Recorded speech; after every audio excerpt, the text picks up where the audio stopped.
buenas noches, bienvenidos. Una nueva edición de Ciudadanos en la pantalla de Cablevisión Rafaela, de Somos.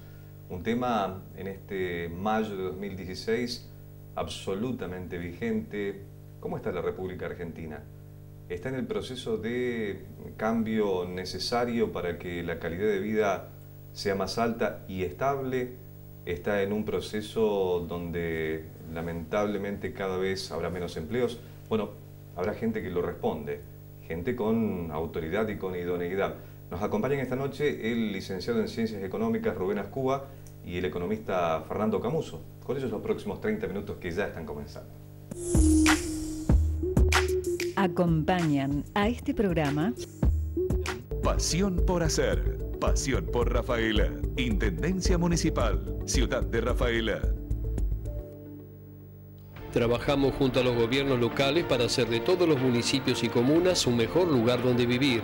Senador provincial Alcides Calvo, impulsando el desarrollo y bienestar del departamento Castellanos. Nosotros hacemos.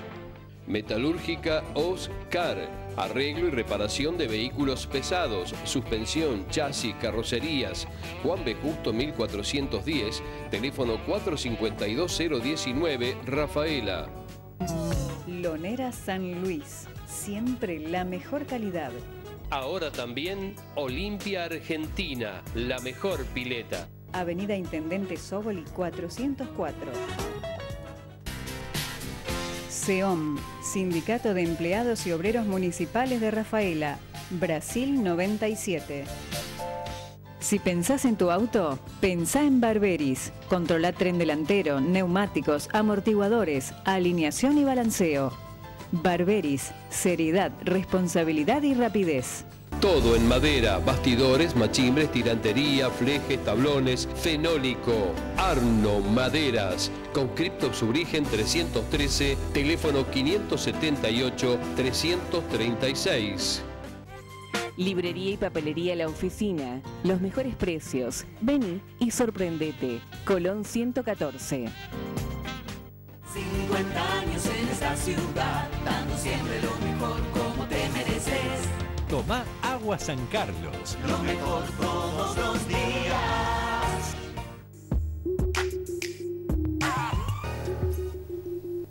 Licenciado Rubén Ascuba, un placer que nos acompañe. Buenas noches. Buenas noches, muchas gracias por la invitación. Bueno, lo mismo para el economista Fernando Camuso. Buenas noches, muchas gracias. Bueno, hay una vieja frase de nuestra Argentina que dice: estamos mal pero vamos bien. ¿Es aplicable hoy? Yo diría estamos mal y esperemos ir bien. Le agrego algo. Sí. Estamos mal pero esperemos ir bien. Es una situación compleja, estamos todos preocupados. Sí, la verdad que estamos todos preocupados. La economía está en recesión, por lo menos lo que uno puede ver. Está perdiendo empleo, tal vez no en la proporción que el oficialismo hoy a lo mejor está diciendo, pero está perdiendo empleo y tiene una inflación, yo diría, de entre 38 y 40 puntos o 40%. O sea, venimos a un ritmo de 40% anual, con lo cual está difícil, digamos. ¿Esta situación es producto de un acomodamiento, como hace referencia permanentemente el Cambiemos, Mauricio Macri, Pratgay, o es producto de las propias decisiones que ha tomado el gobierno o un poco de ambas cosas? No, creo que digamos, es un proceso evolutivo donde el gobierno tiene claramente responsabilidad en términos de sus decisiones, pero a su vez también se planteó, digamos, un relativo sinceramiento y un reacomodamiento de las variables que generan este tipo de efectos negativos como los que mencionaba Fernando recién, tanto desde el punto de vista de la preocupación por la inflación como por el nivel de actividad y empleo. Creo que en ese sentido claramente hubo una decisión del gobierno actual de incorporar modificaciones sustanciales en las principales variables que de alguna manera agravaron en el corto plazo bueno, uno de los temas preocupantes como es el tema de la inflación. Inflación que no nace, pero evidentemente mucho tiene que ver con aquella finalización del cepo al dólar. Esto implicó una pseudo-devaluación, explíquemelo usted, pero inmediatamente allí, digamos, generó una disminución de la capacidad adquisitiva del asalariado. Bueno, claro, es decir, entre En noviembre del año pasado y marzo de este año se produce un reacomodamiento del tipo de cambio, aun cuando incluso algunos integrantes de este nuevo gobierno insistían con el hecho de que era simplemente blanquear una situación que se venía dando en términos del dólar oficial y el dólar blue. Pero claramente aquellos que estamos cerca de las empresas sabíamos que gran parte de la actividad económica se regía y se rige por las variables oficiales, y las importaciones y exportaciones, e incluso las relaciones financieras a través de el pago y cobro de transacciones económicas se llevaban a cabo siempre y se van a llevar a cabo a partir de las variables oficiales, es decir, el tipo de cambio oficial. Claro. Al hacer este sinceramiento y pasar de 10 pesos a 15, claramente que hay un impacto inflacionario que no tiene un correlato con los ajustes salariales, pero bueno, se repite más o menos lo que sucedió entre noviembre del 2013 y febrero de 2014, donde hubo también una fuerte devaluación que luego de alguna manera se recompuso con una serie de medidas que tendieron a mejorar el salario. Cuando hablamos de esta devaluación reconocida o no reconocida, hablamos de un fenómeno que debería haber implicado mucha llegada de divisas porque se mejoró la competitividad del sector exportador a contrapelo de lo que implicó para el mercado interno, para el consumidor, que es un asalariado en general. ¿Por qué no se produjo esa llegada o no impactó como lo imaginó el gobierno? A ver, en principio, digamos, todavía vamos con 4 meses y un poquito más de gobierno.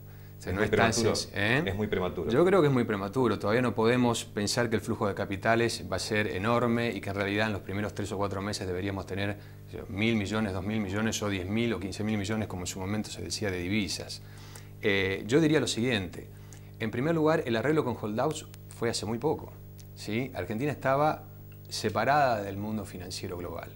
Y esto es interesante porque, digo, divisas no van a venir si uno de alguna manera no se inserta de nuevo en los mercados financieros. Entonces, ser políticamente correctos a nivel internacional. Yo creo que más allá de alguna discusión que podemos tener de formas, si estuvo bien o cómo lo hubiera efectivamente hecho el gobierno, creo que sí. De hecho, sí. Hay cosas que se hicieron bien, ese tema había que arreglarlo y holdouts había que arreglarlo. A ver, no hay país en el mundo que funcione sin crédito, independientemente de que muchas veces en nuestra historia económica usamos la deuda mal. Pero digo, de la deuda no es buena ni mala, el tema es cómo la vamos a usar. Claro. Entonces, en ese sentido, primero debía arreglarse eso. Esperemos que haya un flujo de capitales positivo, todavía no lo estamos viendo, ¿no? Pero esperemos que haya, por lo menos en el famoso segundo semestre del que tanto se habla, esperemos verlo. Pero yo creo que todavía es apresurado. Hay variables macro que se tienen que acomodar.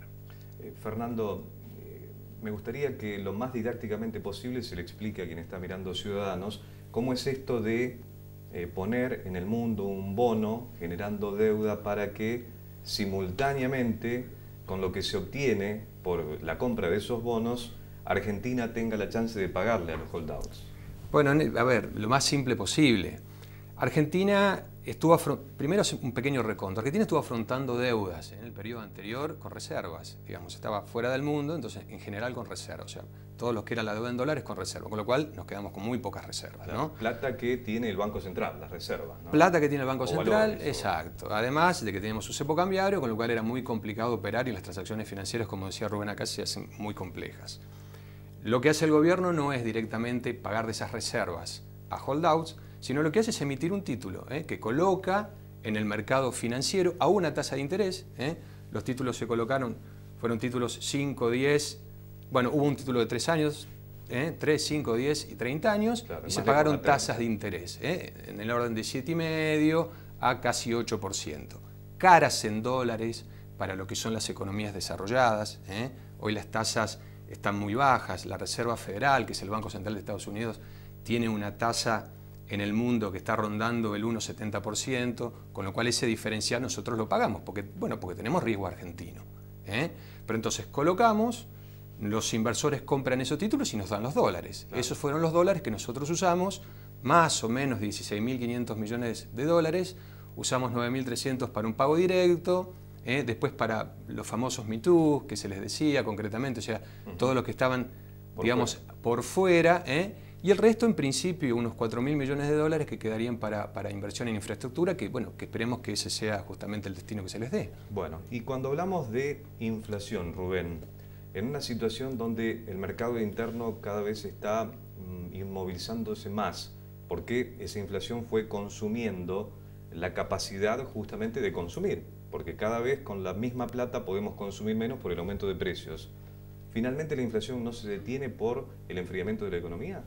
Bueno, Argentina ha demostrado que es posible que haya caída de actividad económica con aceleración de la inflación. Si uno mira los últimos 50 años, vemos muchos episodios de estas características. Ahora volvemos a aquellos años, por ahí en los años 70, años 80, donde digamos, hay una caída del nivel de actividad, pero al mismo tiempo un encarecimiento paulatino de todas las variables. Creo que el gobierno hasta ahora ha ido generando decisiones que llevaron con aumentos de tarifas, con aumentos en los costos de las naftas, con aumentos en los costos de los transportes, ha ido generando una aceleración en el nivel de inflación. Incluso se habla, hay estimaciones ahora para el mes de abril de alrededor de un 6% de inflación piso, lo que realmente sería un récord de los últimos años y avisora una necesidad de recomposición de digamos, los ingresos, lo que a su vez va a llevar a una espiral, digamos, inflacionaria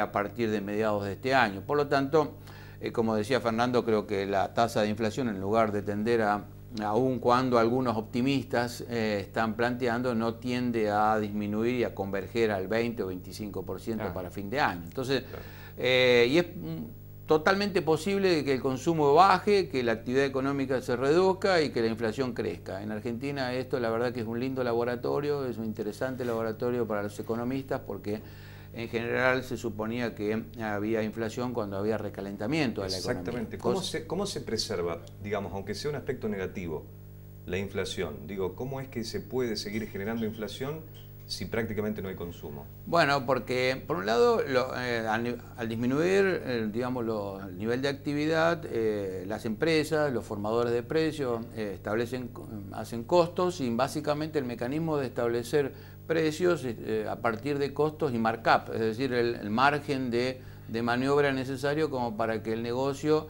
siga funcionando dentro de márgenes de rentabilidad. Como la economía está relativamente cerrada, la única alternativa para bajar el nivel de inflación es abrir totalmente la economía y que el tipo de cambio quede como un ancla de esas variables que lleve a que los precios converjan al nivel de tasa de inflación que el gobierno desea, cosa que a su vez va a agravar el nivel de actividad, es decir, negativamente, porque las importaciones reemplazan actividad local. Claro, lo que implica también desempleo increciendo. Bueno, es el primer, digamos, el primero o el segundo elemento, pero el más importante y el menos deseable por parte de cualquier sociedad, es decir, perder empleo, pero es un tema que, bueno, hasta ahora el gobierno no ha generado, digamos, una política que tenga una solución a este tema, sino que por el contrario parece que habría que reemplazar empleo espurio o empleo no productivo por empleo productivo, lo que de alguna manera es fácil decirlo, pero es difícil si se quiere que el sector privado participe. Claro, complejo, absolutamente complejo, sí. Sí, me gustaría un concepto respecto a esto. Si verdaderamente hay tan pocos despidos como los que se plantean desde el oficialismo, o es que se está disfrazando con algunos convenios para desvincular sin que figure la palabra despido, y por otra parte, ¿qué puede ocurrir con la ley antidespidos en el caso de que efectivamente se pueda conseguir que entre en vigor algo que ya ha rechazado Macri, ¿no? Yo en primer lugar te diría, no tengo, digamos, el dato suficiente o la información suficiente para decirte si se está disfrazando o no, digamos. Lo que uno sí ve es que hay una pérdida de empleo en el sector privado, formal, digamos, yo no creo que sea alta, pero lo hay, también hay en el sector público. Ahí del espurio que decía Rubén. Exactamente, lo que decía Rubén recién. Lo que decía Rubén recién es el fenómeno de esta inflación, digamos, que tanto hemos conocido en Argentina, y es que es cierto, puede haber caída a nivel de actividad y alta inflación, la hemos tenido, y parece que todavía tenemos resabios de esas cuestiones. Y a colación de esto, bueno, la cuestión es que yo creo que esta ley, más allá de discusiones, porque digo acá, ninguno de los que estamos acá pensamos ni queremos que haya despidos de personas, ni que haya desempleo en ningún sector. Esto está claro. Pero parece una especie de capitulación, digamos, de que no podemos generar formas de generar empleo genuino, empleo productivo, empleo de calidad. O sea, esta cuestión de cerrar de alguna manera la posibilidad de que las empresas puedan de alguna manera despedir gente. Es muy complicado por el contexto en el que estamos viviendo y yo creo que esta ley debió discutirse en todo caso un poco más. Debió en todo caso tener algunas cuestiones referidas a espacios de negociación para ver cómo podemos acercar posiciones y no tener que llegar a lo mejor a una especie de doble indemnización para que la gente entienda. La ley básicamente tiene dos aspectos. O yo me quedo en la empresa, digamos, y acepto ciertas condiciones, o si me voy me tienen que pagar doble indemnización, básicamente. Pero, por ejemplo, yo recuerdo, Rubén probablemente también, digamos, hubo una doble indemnización también cuando asumió Duhalde, por ejemplo. Épocas de caos en Argentina, tratando de sacar a la economía de un problema grave. Y no casualmente con un Rem Lenikov que había planteado una devaluación muy importante. Totalmente, por supuesto, 4-1. Y en realidad, si uno ve, en realidad muchas empresas terminaron despidiendo personal. Y no solo eso, hubo mucha judicialización. Y no solo eso, mucho de la doble indemnización tampoco se pagó. Claro. Digamos, eso puede suceder también, eso es factible que suceda. Con lo cual siempre es deseable, en todo caso, yo diría, tratar de propender a bajar el costo laboral para las empresas, sobre todo las empresas pymes, ¿no? que la están sufriendo. Y cuando digo el costo laboral quiero que se entienda, esto no es el salario, es lo que le cuesta a una empresa tener un empleado formal, un empleado blanco. Un porcentaje de todo el costo de ese empleado. Claro, por supuesto, por supuesto. ¿Cómo puede incidir la crisis tremenda hídrica, la crisis de las economías regionales en este contexto? Me imagino que de una manera determinante, ¿no? Sí, bueno, a nivel macroeconómico el impacto se siente, digamos, en la región en particular, a nivel del país. Por ahí no es tan relevante como la percepción que uno tiene porque, bueno, de algún modo es protagonista de uno de los focos de crisis más importantes como es nuestra región, lo que ha sufrido nuestra región, tanto en el sector agropecuario, en particular con el tema lácteo, pero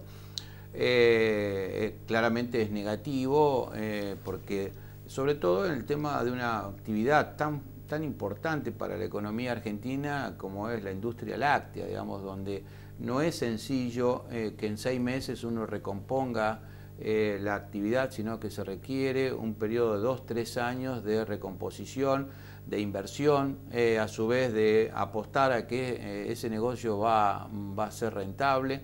Y las decisiones microeconómicas de los agentes va en contraposición a lo que la sociedad y el gobierno desea, es decir, que se recupere la actividad, es decir, la gente está tratando de salir de esa actividad, con todo lo que eso significa para la región y para la industria en particular, porque es muy fácil de estimar o de proyectar que en poco tiempo vamos a tener aumentos del 50 o 60% en los productos lácteos, producto básicamente de la escasez, ¿no? Sí, y que luego tiene un rezago productivo que no es fácil de recuperar y por lo tanto cuando aparezca nuevamente leche seguramente el ciclo va a estar en la posición contraria y los precios no van a ser los vigentes en el segundo semestre de este año.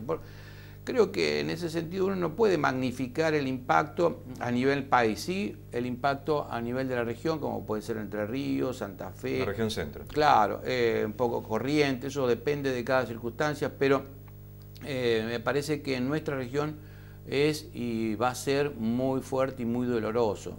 Creo que en los últimos 30 o 40 años se pueden encontrar a lo sumo 1 o 2 crisis de estas características, ¿no? Te agrego, Rubén, perdón. Sí, por favor. Estaba escuchando funcionarios de agricultura. Más de 3.000 millones de dólares entre soja, leche y carne, como pérdida, digamos. Sí, seguramente muchos de los establecimientos que tienen, digamos, que han podido salvar la leche, eso se estaba pidiendo ya 4 pesos el litro de leche. Claro, bueno, obviamente, y lo pagaremos en la góndola, claramente. Digamos, con lo cual es complejo por todos sectores. Los dos extremos de la cadena son los que en general afrontan los costos, cuando a lo mejor el que tendría mucho más colchón es el que está en el medio de la cadena, ¿no? Sí, digamos, a ver, yo creo que tampoco, y yo me permito por ahí hacer una cierta crítica en este sentido a la cuestión, si se quiere, gubernamental. Creo que no se conoce bien tampoco, digamos, de fondo cómo son todos los aspectos de la competitividad de la cadena láctea, por ejemplo, de cadena de valor láctea. Hemos heredado algunas cuestiones negativas en cuanto al desarrollo del sector y la política aplicada al sector, digamos. Y la verdad es que a veces enfrentar a la industria con el productor no tiene ningún sentido, está absolutamente probado, incluso a nivel europeo hace décadas, que lo que se subsidia es sobre todo la producción primaria. Entonces, si el problema está en el productor primario, subsidiemos a la producción primaria, no tengamos problema en eso. Cambio de tema porque quiero aprovechar al máximo el tiempo. En la hipótesis de las mejores intenciones, en la hipótesis de corrupción cero, sería casi de laboratorio lo que estoy planteando, pero en la Argentina funciona o funcionaría mejor un proceso de supuesta distribución más equitativa de la riqueza con sustitución de importaciones como el que tuvimos hasta el 10 de diciembre, o que pareciera el del derrame, el modelo de que, bueno, le va bien a las empresas, a los empresarios, y por añadidura, en el efecto dominó, en la cascada, le termina yendo bien al asalariado. A ver, con un supuesto tan fuerte como el que me acabas de poner, porque realmente hemos tenido de todo en este país, pero la verdad es que se habla mucho de populismos, y se le ha puesto esa connotación fuerte al gobierno anterior. La realidad es que populismo es tanto hacer asistencialismo y no generar empleabilidad en los sectores, genuina, claro, en los sectores más postergados, como regalar la electricidad a personas que pueden pagar 100 y 1000 veces lo que pagaban. Digo, nosotros en Santa Fe pagábamos más o menos una boleta promedio, 400 pesos, pero en Buenos Aires pagaban 50 o 60 por bimestre de luz. O sea que los dos lados son populismo, ¿no? Por lo menos en mi visión. Yo diría, no necesariamente un gobierno más populista es un gobierno que propende a la distribución del ingreso o a la mejor distribución del ingreso. Por lo menos yo creo que deberíamos tener variables en términos macroeconómicos acomodadas. Altos déficits siempre generan problemas, con lo cual no necesariamente uno debe atender y debe generar gasto público constante, y por lo tanto generar consumo o propender a generar el consumo restándole, por ejemplo, capacidad a la inversión, como sí pasó en los 4 años, sobre todo del gobierno anterior. Porque la verdad que lo que hacemos en esos aspectos es quedarnos sin recursos propios. Y ahora lo que no debemos hacer tampoco es pasarnos de rosca, pasarnos de vuelta, digamos, generar un fuerte ajuste como el que está pasando, sin generar por lo menos una mejora real en el bolsillo de la gente. Claro. Rubén, ¿cómo se lava dinero?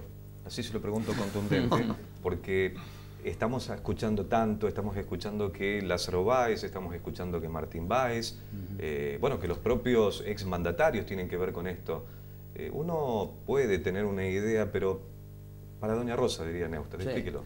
Bueno, a ver, me pones en un aprieto porque no soy especialista en lavar y menos pero lo entiende, dinero. Por lo menos. No, claramente que lo entiendo, pero no creo que sea digamos, un tema que debamos hacer docencia, digamos, sobre este tema. Pero a lo mejor me exprese mal. Explíquele a la gente cuál es el fenómeno a partir del cual, con esto del lavado, se puede hacer blanco el dinero negro. No, bueno, hay una serie de actividades en el mundo que desde la actividad inmobiliaria hasta el tema de los hoteles, pasando por actividades de sponsoreo de espectáculos públicos o de conciertos, y digamos hay una serie de actividades que permiten de algún modo, generando pérdidas y en otras veces generando ganancias, incorporar dinero del circuito alternativo al circuito... Políticamente correcto mencionarlo así, ¿no? al circuito formal. Creo que en ese sentido hay 3 fuentes fundamentales, que es, bueno, el manejo, la generación de recursos por vía de las drogas, el segundo por el tema de las armas y el tercero es por la actividad no formal, es decir, que es aquella actividad económica que se desarrolla y no se paga impuestos y que es el que ha generado tradicionalmente el mayor quantum de recursos no formales, sumado al hecho de que hay también una geografía a nivel global que se mueve todo en la informalidad, es decir, que uno puede hacer inversiones a nivel internacional, es una geografía muy particular y que tiene algunos países, incluso algunas áreas de países incluso desarrollados que permiten ese tipo de transacciones y es una economía que toma y presta fondos, digamos. Ya nos vamos a meter con ese aspecto en los últimos minutitos del programa, sin juicio de valor, sin ningún tipo de juicio de valor, porque entraríamos en un terreno político del que se está hablando demasiado. Pero ¿cómo sería en el caso de que lo de Lázaro Báez efectivamente se compruebe, el mecanismo a través del cual el hombre de ser un cajero de banco fue multimillonario con el Estado como cómplice? Me preguntás cómo llegó a... ¿Cuál sería la metodología? A ver, de lo que te puedo contestar es lo que uno ha visto en televisión, digamos, ¿no? O sea, yo creo que lo curioso de esta, si se comprueba, de esta red de lavado, digamos, exactamente, es que en realidad, en principio era con sobreprecio de la obra pública.